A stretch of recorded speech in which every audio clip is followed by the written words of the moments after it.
Hi there, I'm Dennis Velco. Thank you so much for tuning in to this episode of OutBüro Voices, where we have engaging conversations and sometimes funny and interesting as well with LGBTQ professionals, entrepreneurs, and community leaders. And Nanoo, who is joining us currently from Switzerland, is he fits all of those things. He is one of the LGBTQ leaders at the United Nations. Welcome to the show. Hi, Dennis, and thank you very much for having me today. It's an honor to be here, especially this amazing platform. And thank you very much for sharing this platform with me today. Thank you. Oh, well, absolutely. The reason I do this is to be an inspiration to everyone, not just I often say the young people, but it really is everyone, to be an inspiration and to let others know what people are doing in the world for the LGBT community. And when we first met, it was about a week or two ago. I was very inspired by what you were telling me. And I've had a few conversations with people that are engaged at the United Nations, but I was so interested and surprised, frankly, of what you are doing and your role.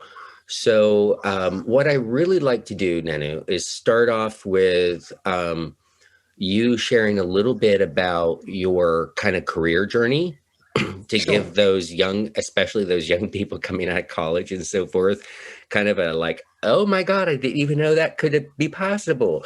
The ideas, and then we'll get into what you're doing now at the United Nations. So share with us. Now, you are in Switzerland and I'm in Mhm. Fort Lauderdale, but you're not originally from Switzerland. So where are you originally from? Well, I'm actually from the UK. I was born in a city called Birmingham. Okay. My parents named me Gurchaten Sandhu. So most people know me as Gurchaten or Nanoo. So I grew up in the UK, but I'm born to migrant working class Sikh parents who migrated, in fact, to the UK in the early 70s and late 70s. Hmm. Yes, so that's where I'm from. I moved to Geneva, Switzerland in 2006. Would you believe it? It's been 15 years, nearly Oh. more. Um, and I only came here for 6 months. It was supposed to be an internship, and the idea was to learn more, and then take that expertise and that skill set back to the UK and apply my what I'd learned there. So, and here I am, 16 years later or 15 years later, talking to you.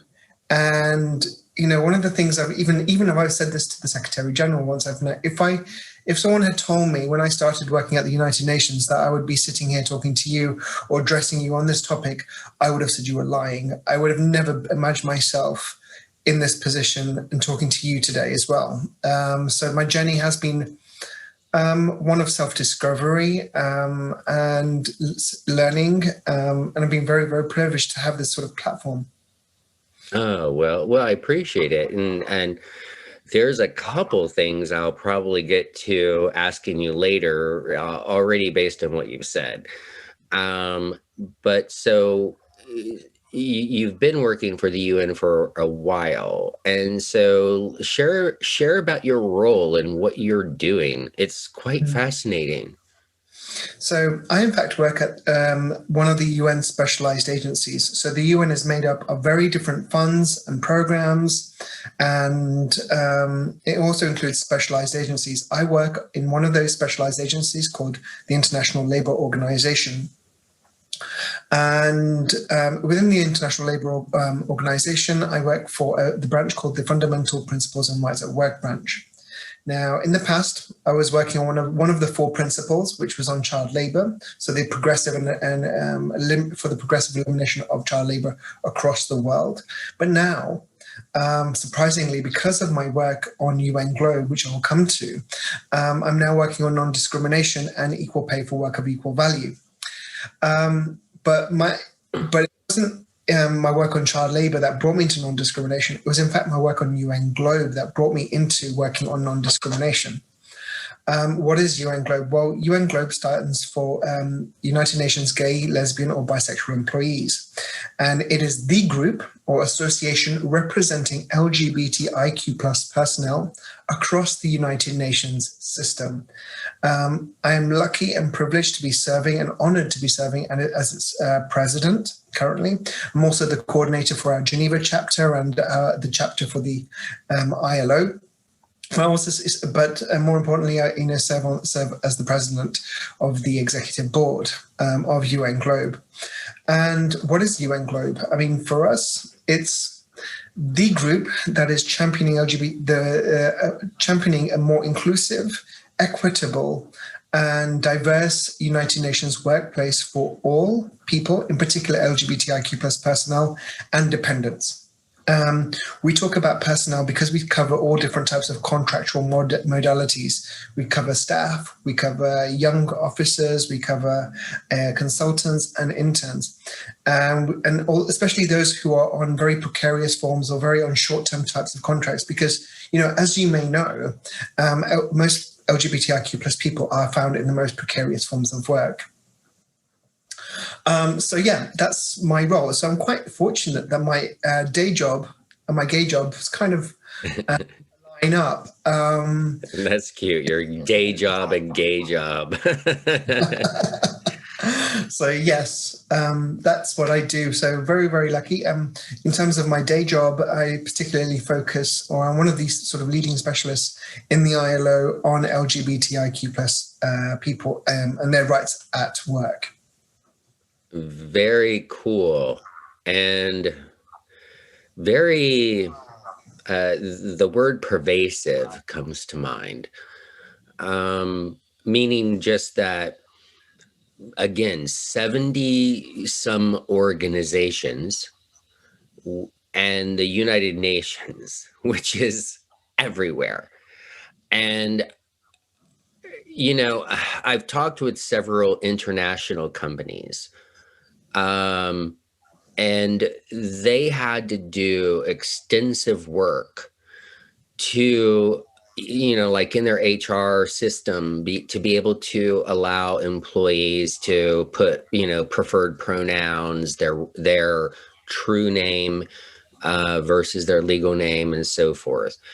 And they had to go country by country working with their legal team in order to understand what they could do legally, what were the laws of the countries. In some countries, they were working in a few, like where Dubai is, UAE, and other countries where it's illegal to be LGBT. And these companies were like, okay, yes, in those countries it's illegal, so therefore we can't do certain things, but we have a global policy that protects all of our employees, and so therefore at work they will be protected from discrimination, even though once they step outside of the doors, they could be arrested, they could be put in prison, they could be stoned to death. And so I imagine at the United Nations that you're everywhere, right? And so you must have that similar kind of a tough job. Could you kind of share with me what you and you in the broader sense of United Nations, how do you address that? So it's very, very interesting. I think one of the key things in answering that question is often I hear people say to me, but UN Globe, why does it need to exist? If not at the UN, if not anywhere, but at the UN, where else? It has to be there. And people are often surprised. But let's not forget what the UN is and what the UN system is. It's an organization that is made up of member states. Like any company, it's got a board of directors. Our board of directors are our member states, and those member states dictate our HR policies. Mm. And those countries where being LGBTIQ plus is criminalized. So you can imagine their policies and stances when it comes to advancing specific rights. So our job is for a more inclusive and equitable workplace, and pushing and advocating for more inclusive working conditions. Indeed, in many parts of the world, being LGBTIQ plus is criminalized. And in fact, we say that, the rules that they are there within the United Nations, that there's no discrimination based on sexual orientation, gender identity, gender expression, and sex characteristics. Whether you work in New York in headquarters, whether you work here in Geneva or in Vienna, Bangkok, or in Nairobi, wherever, those rules are those rules. So, as soon as you walk into a UN office, you adhere to those rules. However, sadly, we have many people, many colleagues who come from multicultural organization.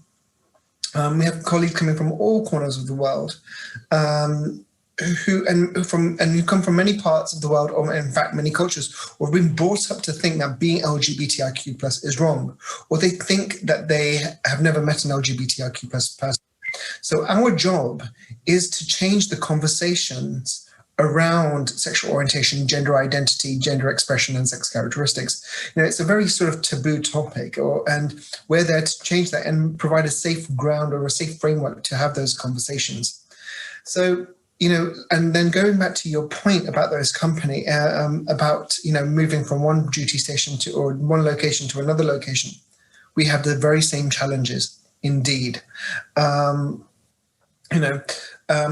do we ensure we have different types of classification of a location. We call it a family duty station or a non-family duty station or a hardship duty station. And in a case of a family duty station, is it a real family duty station? Does it allow for LGBTIQ plus partners to travel with you, or can you get a visa for a partner in a country where being LGBTIQ plus is criminalized? So we have that challenge as well. So, and the challenges around that is that, you're actually giving up a career promotion, that job opportunity, because you either have to decide, either I take my partner with me, and they struggle to get a visa and they have to travel in and out, or you give up that opportunity. And that opportunity could actually mean career progression. So we're there advocating for this change to happen, to ensure that all members of staff or all personnel are treated equally as well. And, to ensure that we have a more equitable system, and it's not sort of driven from a cis heteronormative perspective, so it can allow for same-gendered couples to be together as well. I mean, some parts of the world do allow that. They do provide visas, but not all. So what do you do in those cases as well? And I think that's not just for international staff. We don't want to be one of those global LGBTI workplace organizations that only thinks about, international migrants or expats, but our concern also is national staff, national personnel who actually don't travel, but are actually based in those countries or from those countries where being LGBTI is criminalized, and in fact can't even leave, or could leave. But, if they're out in the office, that could also mean being out in the community, and their security is of great concern to us as well. Yeah. Wow. It's deep.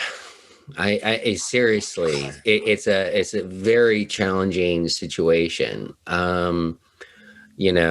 I have an article on OutBüro.com for asylum seekers, refugees, immigration, people. And because I get messages from people from all over the world, and I don't know if they're spam, just money grabbers, fishers, but not everyone has what I have. As soon as I see those messages of hardship and they say they're from Uganda or Nigeria, which are huge spammer fisher, online countries, as soon as you see that, immediately red flag goes up. But I just respond with, here's the resources that I've put together for asylum seekers, refugees. And then I just typically get a thank you. So I don't, number one, as a personal individual, I don't deal with it. I don't have to deal with it. But, naturally there are people in the world. And so I've created that resource guide, but you live it. I mean, you're living it with all of your staff, and it's the United Nations. So holy gosh, right? What a burden as well. Because if you don't get it right, who the heck is, right? I mean, by all means, we should hold the United Nations to account and hold it to a higher esteem as well. That's very, very important. Well, also, I'm just thinking about, I've not done this yet, but I need to email you the link to my resource guide, because you might be able to, Dennis, you've only got 20%, right? You might be there's 80% more resources out there for people that you don't even have on this guide. So as soon as we get off of this, I'm going to be emailing that to you. Just because, again, you're having to, because you are everywhere, right? Yeah. As a organization, you're literally everywhere. And so, it's literally mind-boggling. The issues that you guys must face, in trying to help educate and protect your staff and contractors, as you said. It is a challenge, and often those resources don't exist, and often have the information. We're sort of mapping out it's a very big and complex system. So you're trying to ascertain, what are the parameters and the framework that we can operate within? What are the rules? What can we do? And whereas, and using our channels of influence and using those channels that we have with senior leaders within the United Nations system and within different agencies and entities of the UN, having those conversations with them and saying, look, these are the issues and this is what we need to do. Just going back to your issue, we do get requests even from outside of the UN, not pertaining to UN personnel, but our mandate is only for UN personnel. Mm-hmm. We often do get, civil society or persons seeking support. We refer them to our relevant counterparts. We're the other side of the coin, so to speak. There's an outward-facing UN, we're more inward-facing, but we do work together as well. Yeah. Oh, I totally understand that. So, yeah. And if you need to direct me to the outward-facing counterparts in the organization to help complete my list of resources, because my site's in 103 languages, and out of currently about 35,000 page views just on the site, not including all social media channels, a month, over 30 to 35% are in foreign languages. Farsi is huge, one of the top. And yeah, so anyway, so it's just kind of, hit me while you were talking. OMG, please, someone review this, help me complete it, because, just being visible, like the UN, being visible, people, count on you. And so, okay. So you were describing. Can I just come into that point about being visible? And I think this is a very, very important point. I just want to sort of highlight that not everyone in our community can be visible, especially in countries where being LGBTIQ plus is criminalized. So we have a network of 40 plus coordinators, and we want to grow that coordinators. But a lot of our coordinators are from specific parts of the world and doing specific job categories. They're international civil servants. They're not national. They fall into the category of what we call professionals. They move from different location to different location. So they're afforded certain security, certain social privileges. Whereas if they were to be outed, they could be they could safely be evacuated out. However, not everyone can do that, especially if you're a national LGBTIQ plus personnel. So one of the things that we recognize that as UN Globe, and we've said in our community, look, do you need to be visible to serve your communities, right? And one of the things that we're really keen on doing, especially in our new structure and that we're rolling out, is ensuring that we can have those invisible voices serve, because those are the voices that we need to lift up. And people like yourself and I, we have that platform to do that, and we can share that platform. But also, we need to look at the barriers that are created for being invisible, and how can we protect people's identities, ensure their safety and security, but still allow their voice to be heard, or and allow them to participate and engage, because you just don't have that luxury of being visible, like we said. Sorry, I just wanted to. Yeah, no, it is very important, and that's actually 13 and a half years ago. Whenever I started one of the very first LGBT groups on LinkedIn, I actually had to contact their help desk in order to create it, because they didn't have the create the group button at that time. So no one could create a group, but I actually contacted them and gave them a whole use case as to why it was important. And then shortly after they said yes, and they were like, and I've said this before, but whenever I contacted them, they were like, well, they just had university groups. And the alumni associations took over the management of it. And so whenever I contacted them and said, thanks for putting me in the Ohio State group, but you really need to put me in the LGBT group.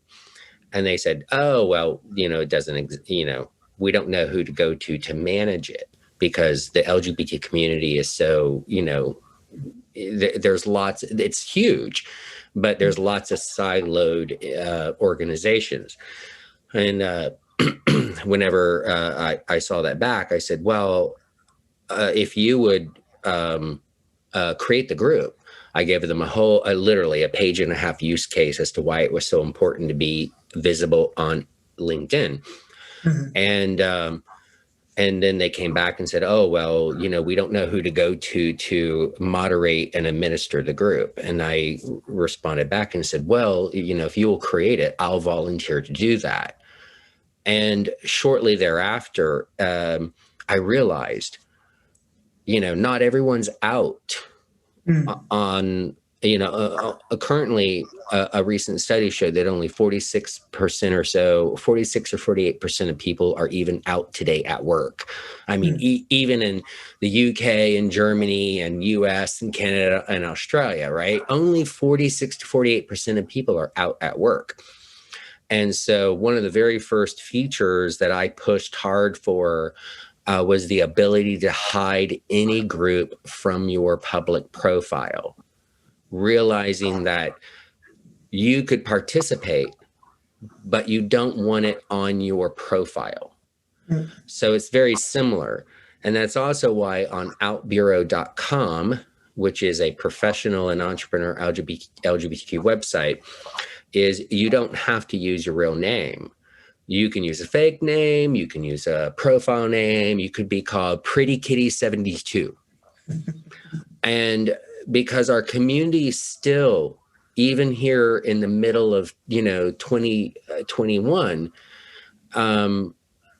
even if you live in a country like the US, the Canada, Switzerland, Germany, Australia, you still might have reasons why you don't choose currently to be fully out. And I get it. And having also been raised in quite a right-wing fundamentalist background, I get it. and there's a need, and people still need their voice. They still need to be able to feel like they can join and they can belong and they can network and get support and feel that sense of ability and connection that makes them feel whole. Yeah, So it's yeah, I totally get that. I mean, quick point on that is that we have a lot of members who say that for UN Globe in particular, and I haven't even come to my day job stuff yet. We've got so much to discuss.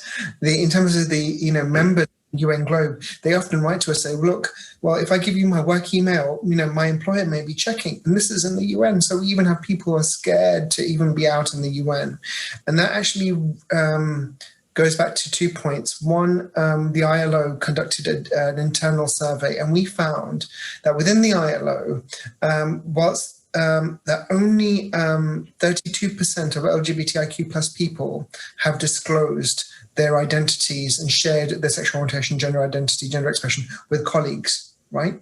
32%, so it's even smaller, but then 46% you quoted. But this was back in 2012, 13, so things may have changed. Okay, so 10 years moving, 10 years forward, I'd like to hope that that number has gone up. But this is actually cognizant, and I can go back to my story here. When I first walked into the ILO back in 2006 as a young intern, still quite young now. I won't say my age, but one of the first things I was told, was like, well, if you want to stay here and get a contract, don't come out. A fellow member of the LGBTI communities advised me, it's not a very safe place to be out. And I was already questioning my reputation at that point. I mean, there's another backstory to actually my own experience before then. But at that point, that person pushed me so far back into the closet that was, sort of like, okay, I'm never going to be out in the workplace. And consequently, I was, whilst I was outside of the workplace, and to some colleagues who were friends also outside of the workplace, inside the workplace, I was Gurchaten or Nanoo, and I was straight, and names of partners would be changed. Where I went on, where I was on the weekend would be changed. So I would find this sort of added burden of sort of living a lie constantly, and that ended up taking so much energy of my time and so much fatigue and worry. And I only realize now how much it did at that time and how much damage it did at that time. I would have comments like, Nanoo, you're going to make an excellent husband one day, and that wife is going to be so lucky. And I'm like, yeah, don't think so. It's going to be a wife.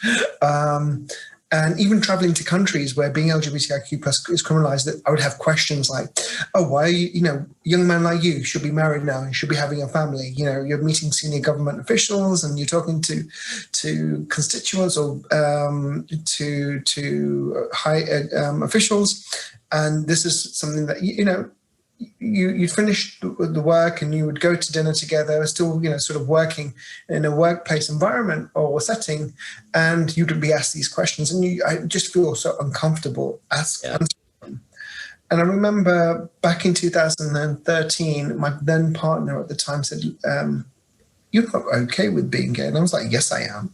And of course I am, I don't identify as gay any longer, but I identify as queer.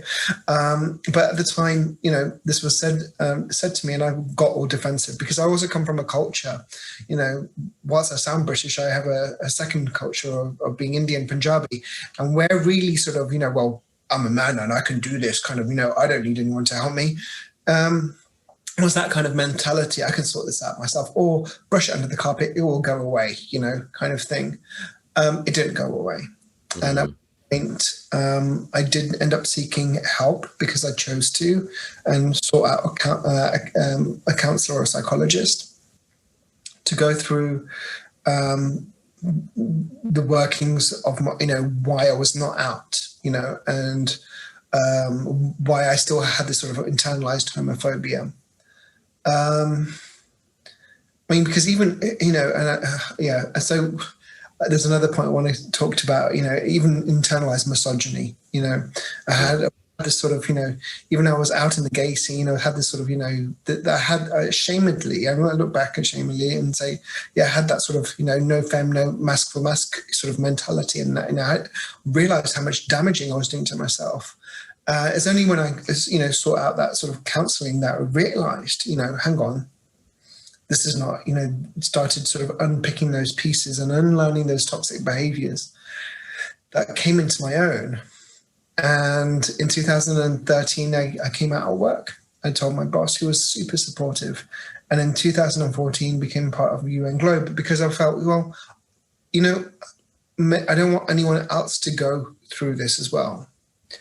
And no one else in the workplace should go through this too. And how can I support other people? I come from a culture, or I come from a religion in particular, where we talk about community work. It's called seva, right? And that's the backbone of the principles that we live with. And that's what I live in. And that's what brought me to the ILO in the first place, this idea of social justice. And, this was the idea, well, how can I help within the ILO and within the UN? And it's been a learning journey ever since. And I've not stopped learning, not just about myself, but the different communities that we're made up of. The different identities we hold, how, it is a journey, we're constantly growing and learning. And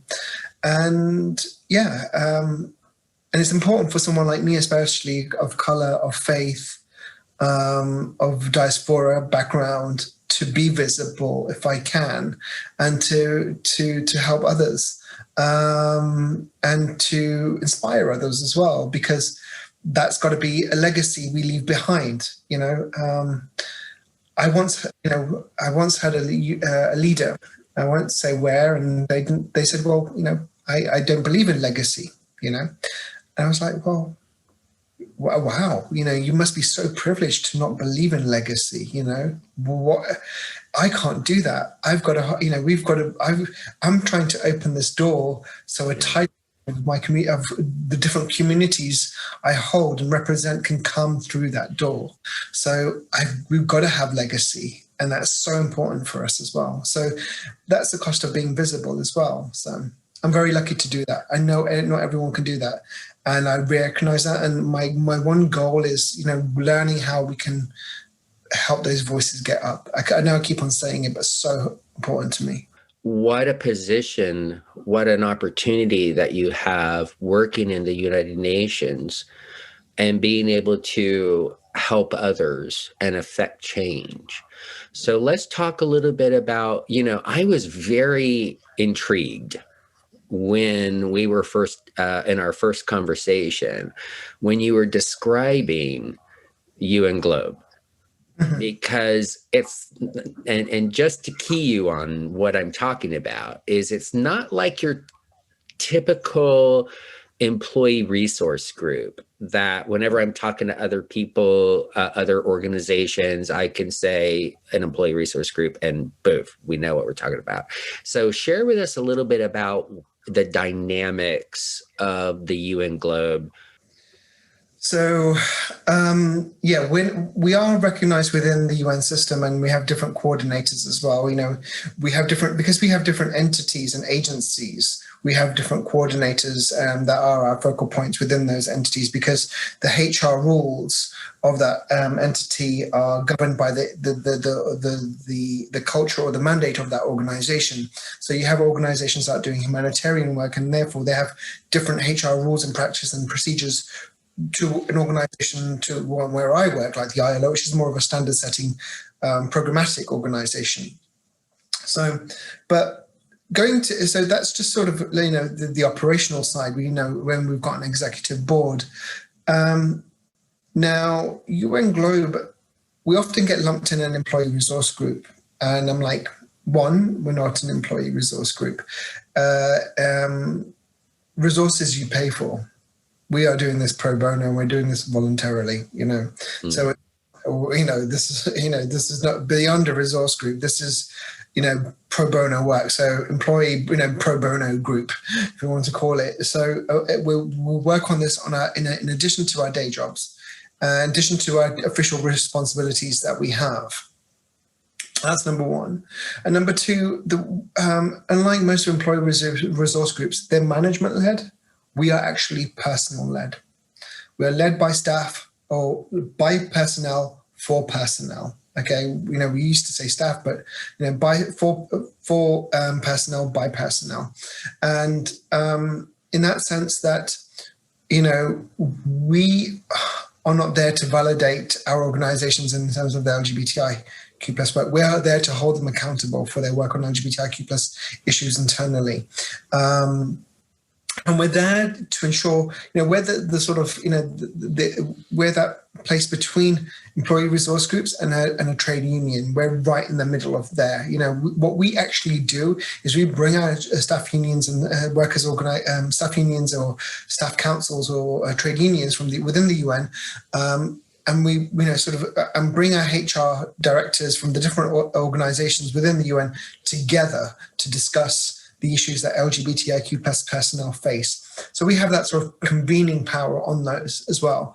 But one of the key things, that's very, very important for us is that we are there at that table to discuss and negotiate policy. We firmly believe that anything that impacts personnel will impact LGBTIQ plus personnel too. So we would like our voice in the room. So we demand that, and we ask for our voice in the room and a seat at the table, and it's not done without us, because that the motto of our communities is that nothing about us without us. So we firmly believe that. So for us, that's very, very, that's the sort of DNA of our group. I mean, we do events, we do webinars, we do activities of awareness raising. But for us, what the key thing is to ensure, and going back to legacy as well, ensuring that LGBTIQ plus issues, or SOGIESC or SOGI, or sexual orientation, gender identity, gender expression, and sex characteristics are sort of mainstreamed throughout any regulations that impact, or procedures that impact personnel. So we have those two sides of we have the awareness raising and the policy side as well. But we don't just get involved there as well. I would have to say, Dennis, I think one of the other things that I sort of proud ourselves on right now is that we are supporting the network on UN people of African descent. The UN has, you may have seen recently, there's been a lot of coverage on racism within the UN, and our current SG is making a concerted effort. But again, we're there working with the network on people of African descent. But at the same time, we want to make sure that LGBTIQ plus voices of color, or people of color who are LGBTIQ plus, their voices are also brought into the room as well. So that's very, very important too. Yeah, and it's a very interesting description of, that might be a model. I mean, because just because your employer may not provide resources, you can look at the UN and what you guys are doing, and still, form a group and gain the visibility and make an impact. Yeah. And so wow. And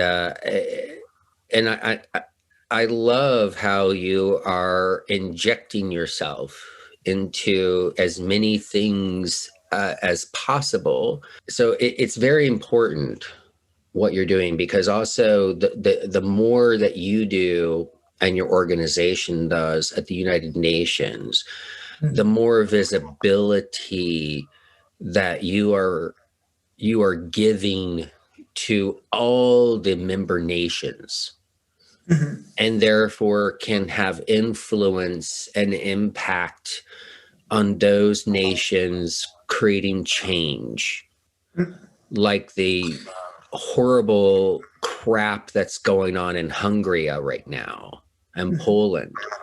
And they're Yeah, just on that, I just want to note that we do work on internal side of things, so we do not actually get involved as UN Globe in what is going on at the national in terms of the programmatic or the context of the political issues or the national issues. That's not for us to say. As international civil servants, we've got to stay neutral. But one of the key things is that those who are working on these issues within inside the UN system, we need to equip them so that they can better work with LGBTIQ plus people and beneficiaries as well. So that we can serve all members of society, all across the world. So that's very, very important for us to highlight there, I think. Yeah, no, and I totally get that. But my kind of the thing is like my kind of statement there, I didn't mean to overstate what your goal is and what what the UN Globe is. But when you know someone, your mind can be changed.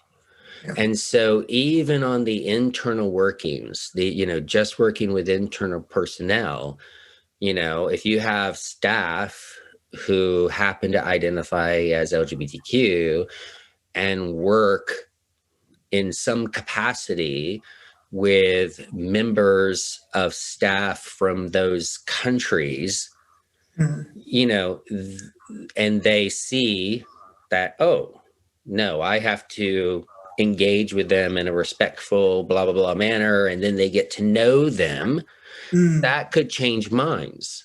Oh, it certainly does. Yeah. I mean, it doesn't, it may not change the laws and, everything today, but those are people at that level who have the capacity to influence their laws. And the fact that, the UN and the UN Globe is working to create the safe and neutral space for LGBTQ people. And therefore, those staff are working with staff from those countries, right?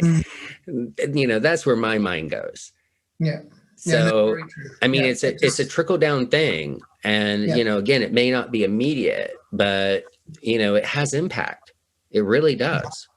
No, fully agree with you. I mean, we've worked with LGBTIQ plus. We've worked with personnel who have LGBTIQ plus, dependents, and they come to us stressed, distressed.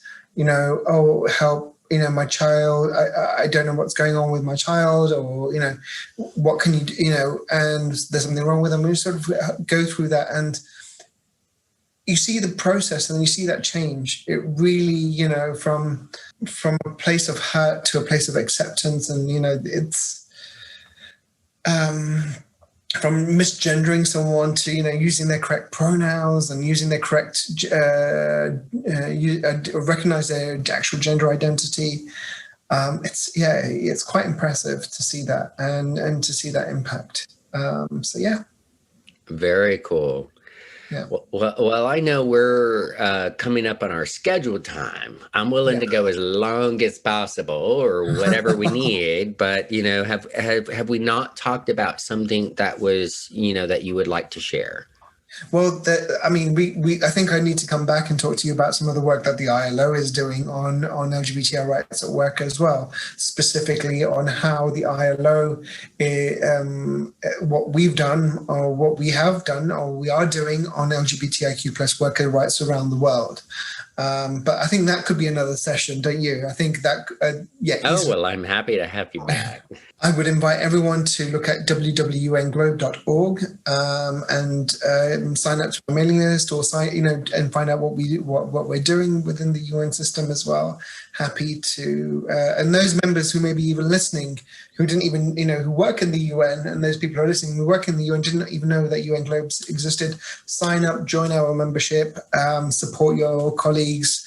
If you're not LGBTIQ plus or become an ally, show solidarity with us all for sure. Well, I will have in the show notes and or cards up here below. I've also done an interview with Bruce Knotts, who is the office director for the Unitarian Universalist Church at the United Nations. He's actually the person who launched the entire LGBT topic at the United Nations. So we'll be sure to check out that episode. And then also, I had a conversation with Fabrice Hodart, who was a co-author of the LGBTQ standards for business within the United Nations. Yeah. So this is like the third conversation that OutBüro Voices has had regarding the United Nations. So, this is it's a large topic, and Nanoo, I would love to have you back to talk about more, as you stated, the ILO specific issues. And at any point, open invitation. Anytime you want to chat and jump on, you're more than welcome. Thank you. Awesome. Well, this has been a very enlightening conversation. Well, gosh, I so much appreciate your time and your openness in sharing with us today. You're very, very welcome, Dennis. It's a pleasure to be part of this conversation with you. So I'm looking forward to the podcast and coming back and talking about what the ILO is doing as well. Absolutely. We'll schedule that here in the coming weeks. Perfect. All right. And thank you, everyone, for staying tuned to this episode of OutBüro Voices. Thank you so much. This is Dennis Velco. Bye-bye.